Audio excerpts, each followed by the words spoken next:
Professor Joyce Harper. I am a Professor of Reproductive Science in the Institute for Women's Health, but also I am Director of Education, and I am really passionate about educating our students, but even educating the public, and this is where the focus of my work's been in the last 5 years.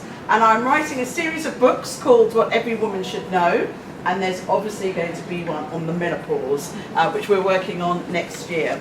I just do some declarations. The main one is, for about the last 6 years, I've run a website called globalwomenconnected.com, and there we post different discussions about women's health issues. So from what might be happening in India or China to things about the menopause. And I'll come back to this at the end, but every Monday night we have an Institute for Women's Health hot topics on social media, and on Monday I will be posting something about the menopause. So we just want to get the conversations going, and we want to get women educated about their health. That's our #1 aim. I'm also doing some work with Femtech. Has anyone heard about Femtech? Anyone here use a menstrual cycle app or a fertility app or a menopause app? A few people. So this is using digital technology for women's health. And I think there's some really good things about it, but there's also some things that are not quite right, which I won't go into today. But I'm doing some research in this area. We've already got one paper published, and we've got a few more coming up very soon. So, what I think every woman should know about menopause. Now, I must stress, I am a scientist and an educator. I'm not a clinician, so I will talk about treatments, but those will be the events, discussions for future events when we can get some clinicians that are experts in the menopause. And we have many at UCH, and they can come and talk to us about specific questions about treatments. But I will go through what is the menopause, our view of the menopause, and I think that's going to be what I'm going to call a hot topic. We have a positive or negative view of the menopause. I'm going to talk about educating women and about symptoms and treatments. And this is the network event when we last met. I always make sure we have a photo, and I'm hoping today we get some photos, especially with the menopause posters, which we'll do later on. So, what is the menopause? Well, a lot of what I'm discussing today I have written about on Global Women, so there's a reference there about the menopause and your menstrual cycle. So the perimenopause is something that can happen really from our late 30s, early 40s, and this is something that people are often in denial, including our GP. I've heard so many women say they went to their GP with menopausal symptoms, and their GP said, "You're too young, go away." Okay, that's not true. They've got the wrong information. Okay, these symptoms can happen in your 30s, but certainly for most women they will happen in your 40s at any time. So we'll talk about the symptoms in a moment. The menopause actually is last period. It's when you've had your last period, and as I said, can happen in our 40s, 50s. The average age we have our last period is age 51. But that's the average age. So we've got either side of that. Post-menopause is when, if you're over 50, you've had 1 year since your last period. I have a number of friends that have got to about 9 or 10 months, and they're oh my God, I've just had a period. No, starting all again. And they're so frustrated. And if you're under 50, it's 2 years. 2 years without a period. Many women say, can we be tested for this? And this is a big question on social media. I've heard a lot of women say, my GP wouldn't test me. Now the trouble is, we need to look at the menopause as like the reversal of puberty. So, you know, when our kids went through, or when we went through puberty, our hormones are going all over the place. Well, in puberty they're spiraling up, and in the menopause they're spiraling down. So if you go to the doctor on one particular day and they measure any of your hormones, they could give you one result. If you went back next week, they could give you totally the opposite result. And you know how the NHS works. They're not going to keep testing you again and again. And really, you'd have to have multiple tests. And you also need to think about a test.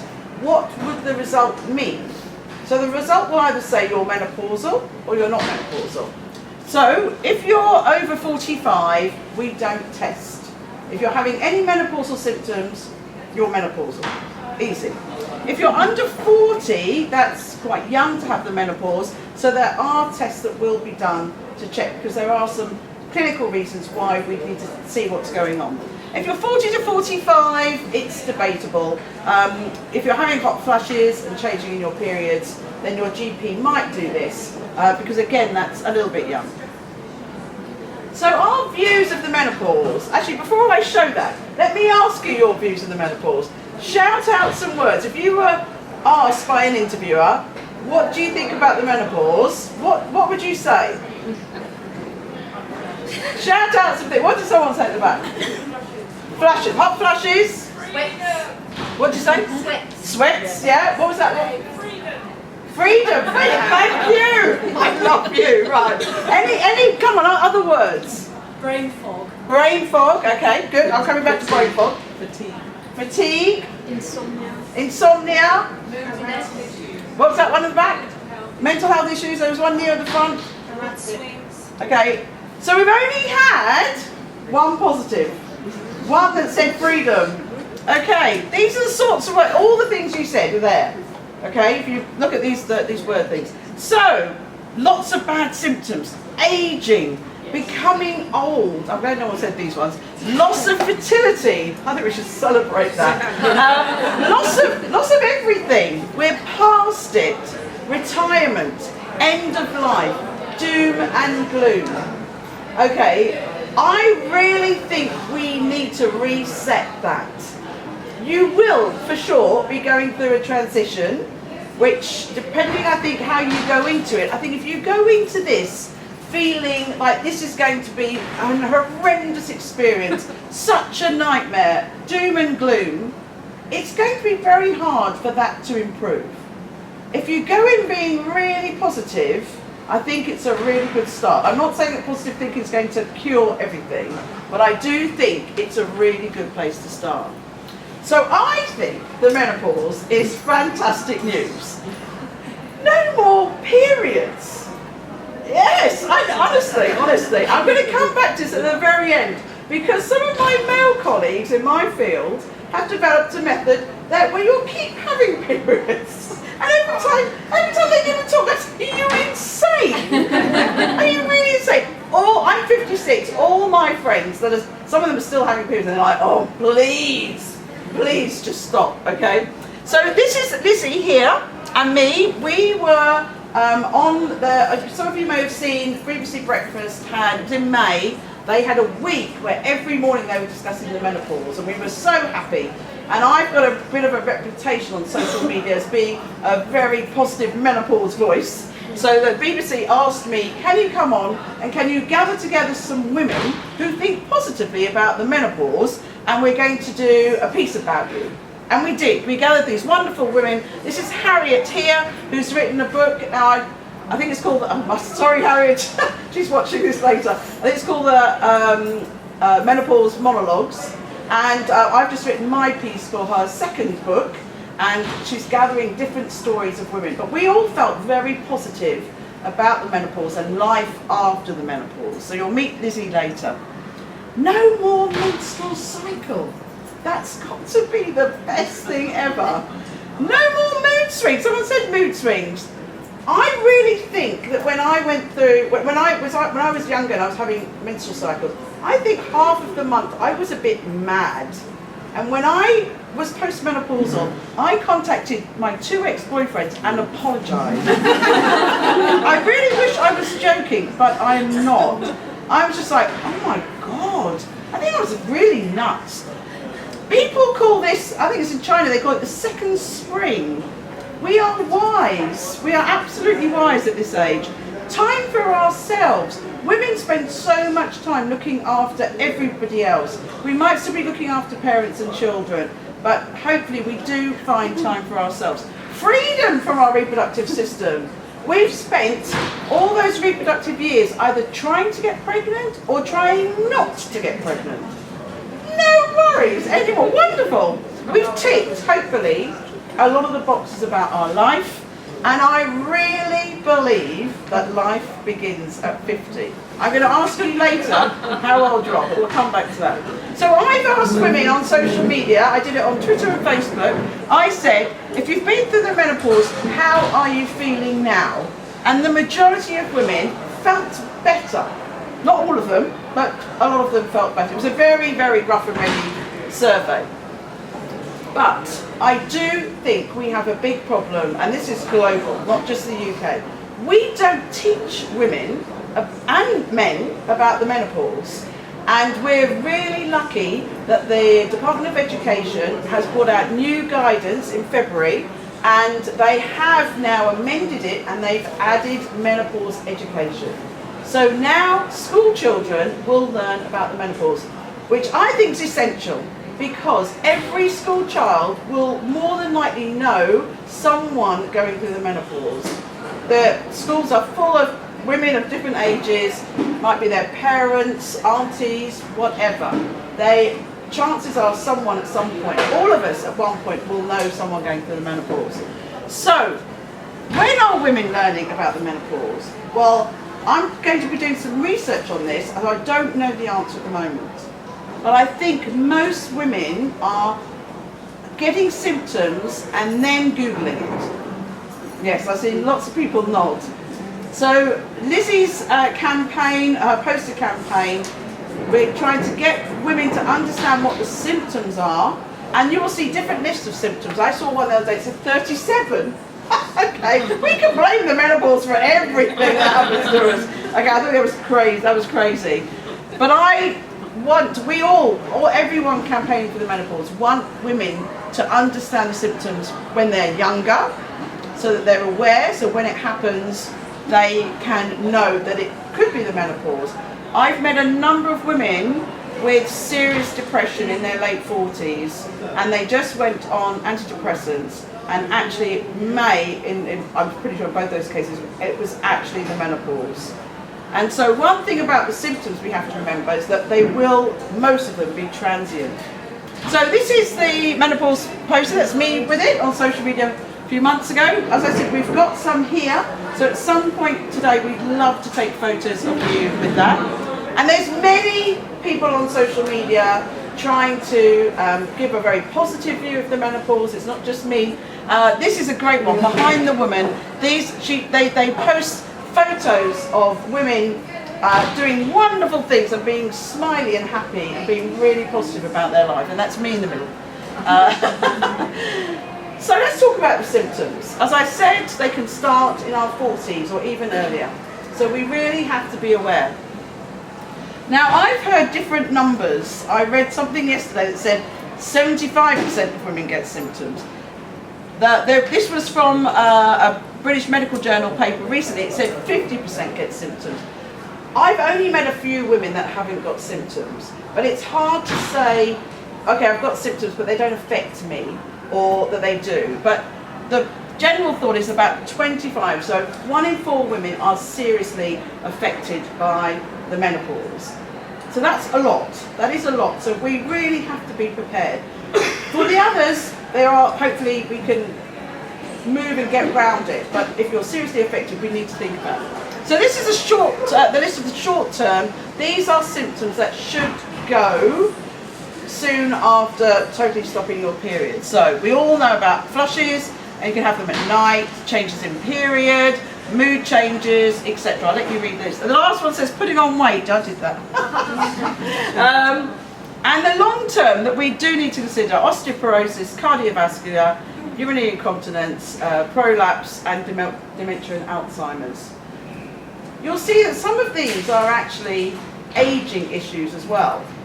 But for example, the joint pains, joint and muscle pains, for some people they will actually go. They are the menopause. They're not just old age. So we must really think forward on this. But men get some of those as well. They don't get pelvic organ prolapse, and they don't get osteoporosis so much, but they do get these, and they are a symptom of aging.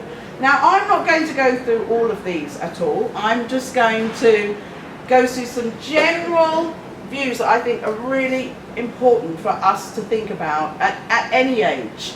our lifestyle. Obviously we can keep ourselves cool. I have always been a very, very hot person. I am not wearing tights. Are you wearing tights? No, anyone else not wearing tights? No, just, hooray! Hey, I've always been like this, so hot flushes just made me a bit hotter. I think women need to track their cycles because they will be erratic, and you'll have, if you don't write it down, you'll have no idea when your last period was. So I do think it's a good idea, either with there are free menstrual cycle apps that you can use, or just have a special place where you're going to write about your periods. But be prepared. I meet so many women who are out for the evening, they say, have you got a tampon? Okay, just always carry some sanitary protection with you because it's not going to be what it has been for maybe decades. Relaxation, meditation, I'm going to come back to those things in a moment. But I am an absolute advocate of our lifestyle. I really think women need to think about our nutrition, our exercise, our sleep, and our mental health. So that's what I'm going to talk about now. And I run events, and I've also I've done some videos on YouTube to try and encourage women to think about their lifestyle. So I think this is the first most important thing we have to get in place.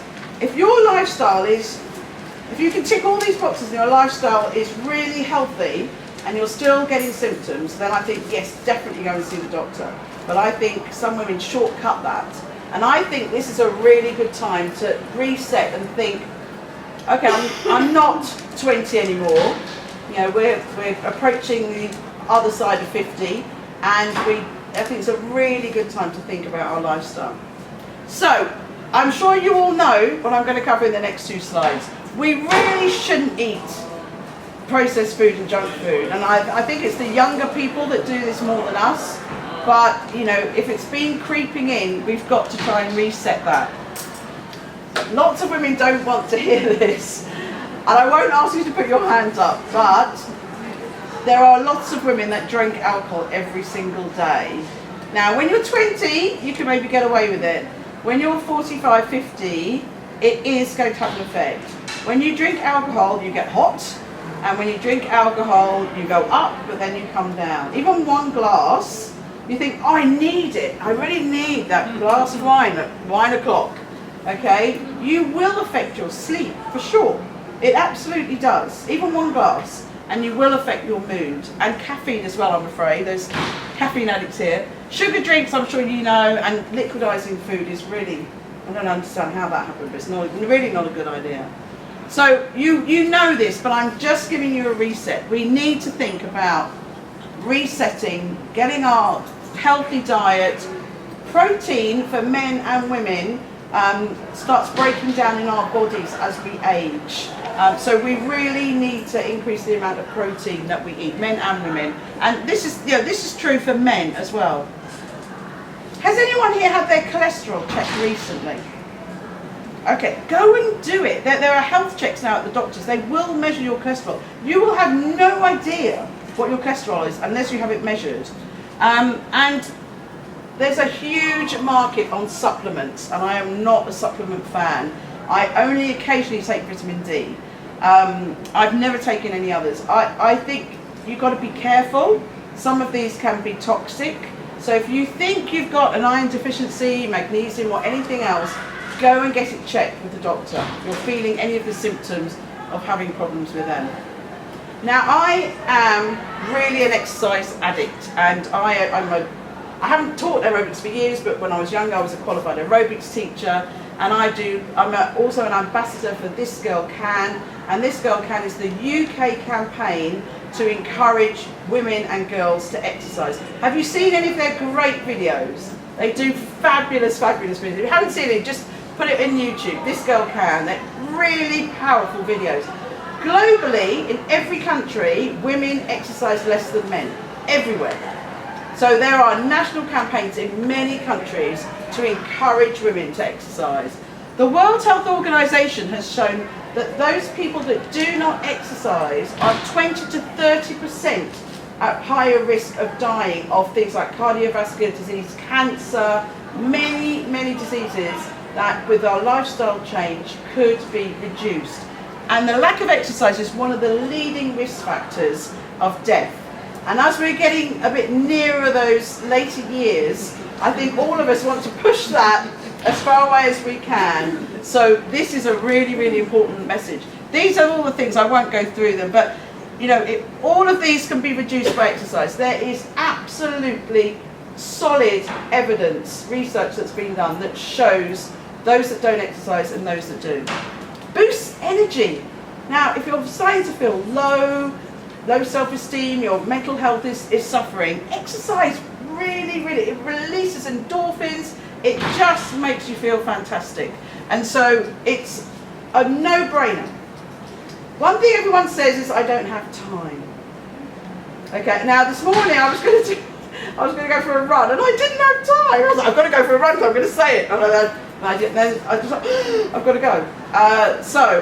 It is hard. But even 30 minutes a day, I'm going to talk about how much we should do. So again, I've written something on global women. That's me campaigning for This Girl Can. If we don't use it, we will lose it. And those of you with elderly parents, probably the biggest worry you have is that they fall. And if we don't have a strong body, that risk of falling becomes even more. And those whose parents have fallen, you know, when they fall, they never quite get back. They're knocked down all the time. So we've got to have a strong body. We've got to keep our motility, lots of movement, lots of stretching, balance, stand on one foot as much as you can. That goes with age. The more you do it, the more it will come back. And also, you'll have much quicker repair. I know a number of people that have had major surgery and they said, wow, if I wasn't fit, that would have really knocked me back. And the chance of you having something like this obviously increases as we get older. So really think about that. Now, I've got a lot of people, now these gadgets, they say 10,000 steps a day. Okay, 10,000 steps a day is a bit of a, it's not true, it's a red herring. It's a long story how it came out, but I have written about that on Global Women. What's really important is to increase your heart rate.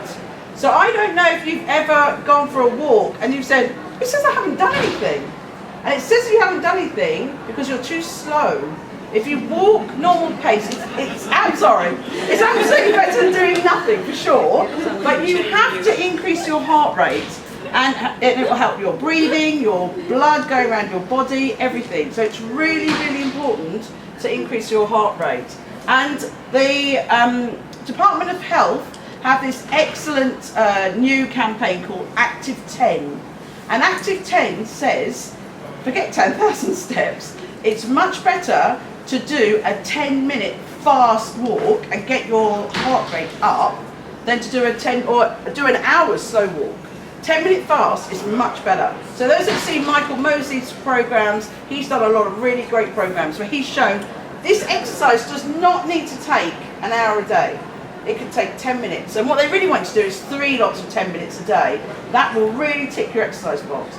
So when you're walking to UCL or walking anywhere, just pick up the speed. If you're wearing one of these, it will tell you if you've done enough to push it through. So the World Health Organization says per week, it's about 150 to 300 minutes.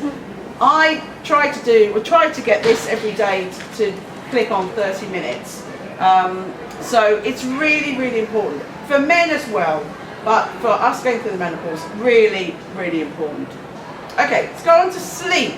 Now I'm going to ask you whether you think you get enough sleep, get enough exercise in a moment. 40% of the UK do not get 6 hours, and the cost of this is astronomical. And 1 in 3 have fallen asleep at the wheel, which is just really tough, and accounts for 1/4 of major road accidents. We need to sleep. We need to sleep to let our body reset and our body repair. And if we don't sleep, it affects a lot of our mental health issues, our well-being. I don't know about you, but when I'm tired, I'm trying to go to bed, I always shout at my kids.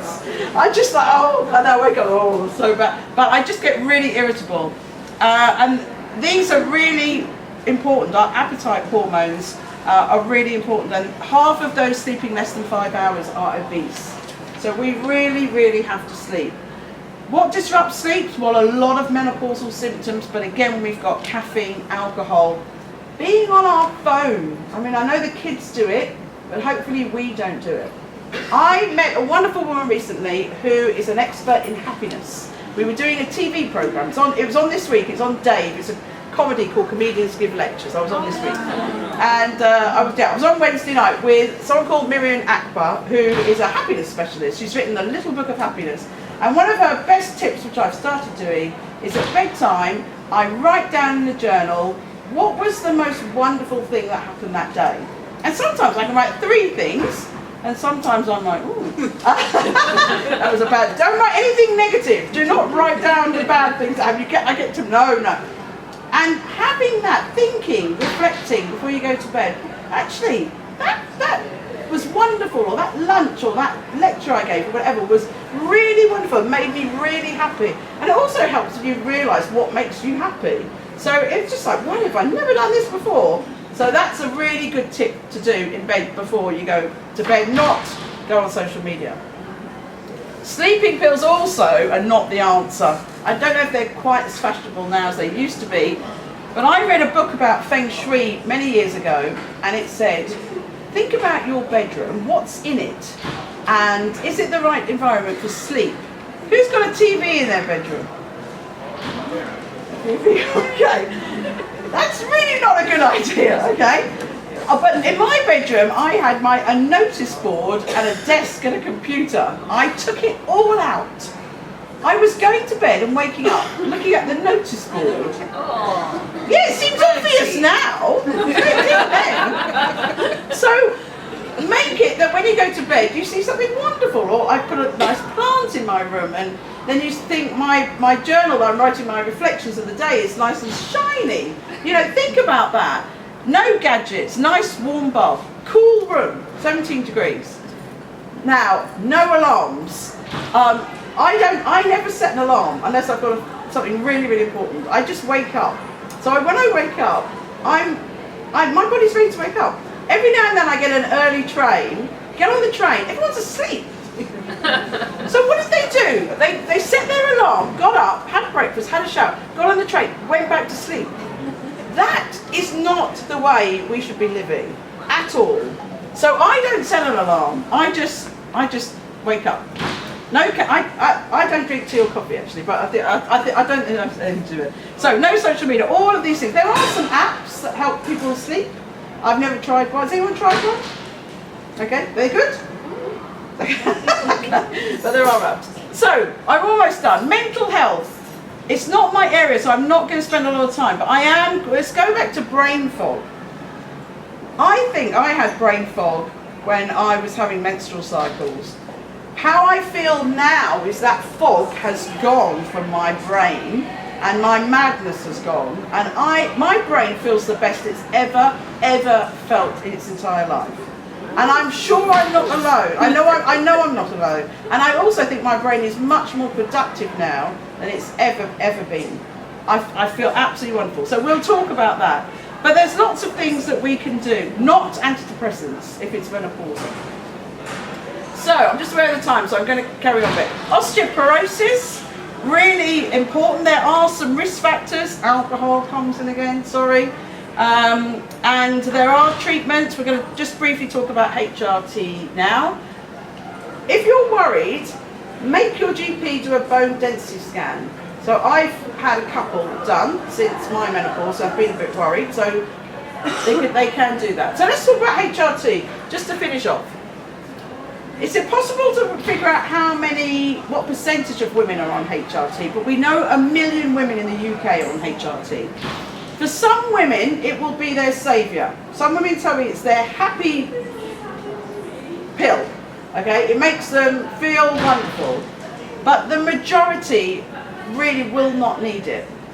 So we really need to think about who needs it and see whether it makes a difference. I've had a lot of friends recently that have tried it and said it didn't do anything. Some said they put on weight, or they felt this, or they felt whatever.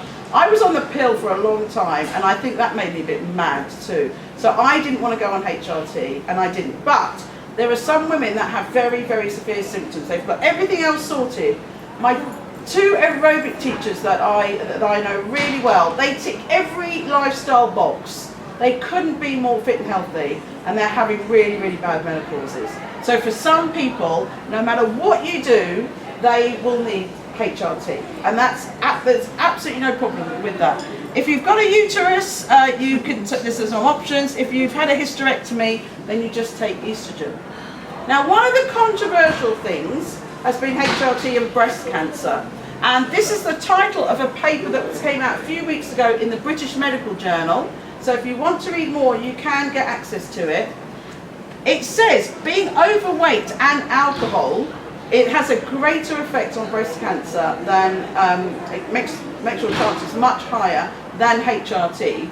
But they talk about HRT being an additional risk. These are the numbers if you're a healthy weight.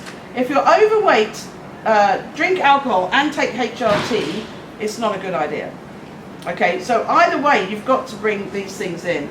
And then the data suggests that if you stop taking the HRT, that risk will go back to normal.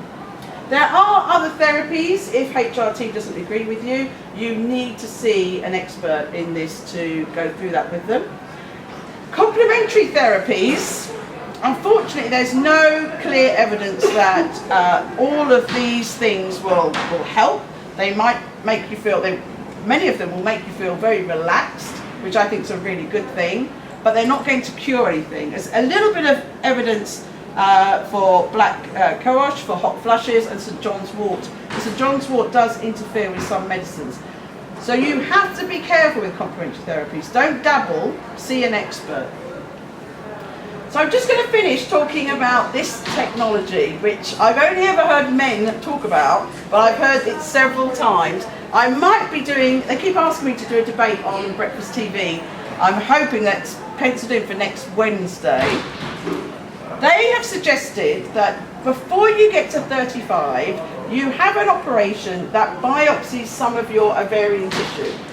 So they're going to take strips of your ovarian tissue and they're going to freeze it. So this is all this diagram here. Freeze your ovarian tissue. When you get to be menopausal, they'll transfer it back again.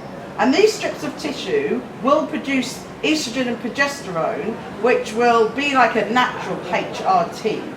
But the data we have from all the work that's been done so far is that this procedure can only be done twice, 2 lots of strips, and these strips only last for about 2 years, 2 to 3 years, before the hormones in them will be depleted. So they are suggesting that you do all of this and pay lots of money for a procedure that will delay your menopause by about 4 to 6 years, 4 to 8 years. In one of the papers it said 20 years. I don't know how they got that. It's not 20 years. I personally am talking against this a lot because I just don't see the point of, and most women now under 35, if they want children, that's going to be when they're trying. They should not go and start having their ovaries biopsied and the tissue removed. So I think this is a nuts thing to do. And you will have periods. If you have HRT, the HRT can stop your periods. You can take it continuously. If you do this, you'd have periods. So I don't see the point. But anyway, people do things. So, in conclusion, I think, I put lots of question marks, but I think we can improve women's views of the menopause and men's views. We can encourage women and men to look after their well-being. And I really don't think that everyone needs to be on HRT forever. There was, did anyone see Mirella Falstop's documentary? Yeah. I loved it until the last 2 minutes. So she saw this very glamorous doctor. I've never seen. I said to all my obstetrician friends, I said, none of you look like her. She's amazing. At the end, the last words were, shall I continue taking my HRT? And the doctor said, yes. How long should I continue taking it? And she said, forever. Okay, I don't think, so everything else I was fine with until that last 2 minutes. And is ovarian tissue freezing the answer? Well, I don't think it is, but I'm going to ask you about that. So NICE have produced a guidance on the menopause, which is freely available on their website. If you want to know some more, and if you want to know what your doctor should know, it's really accessible. Just please have a read of that. So we're going to have a menopause cafe later. I've got a podcast that I did with someone called The Magnificent Midlife. I've done lots of things on YouTube. So on Mondays, Institute for Women's Health hot topics on social media. I really want to do most of it on Twitter, but it is on Instagram and Facebook as well. Please join in the conversation on Monday. It's going to be about the menopause.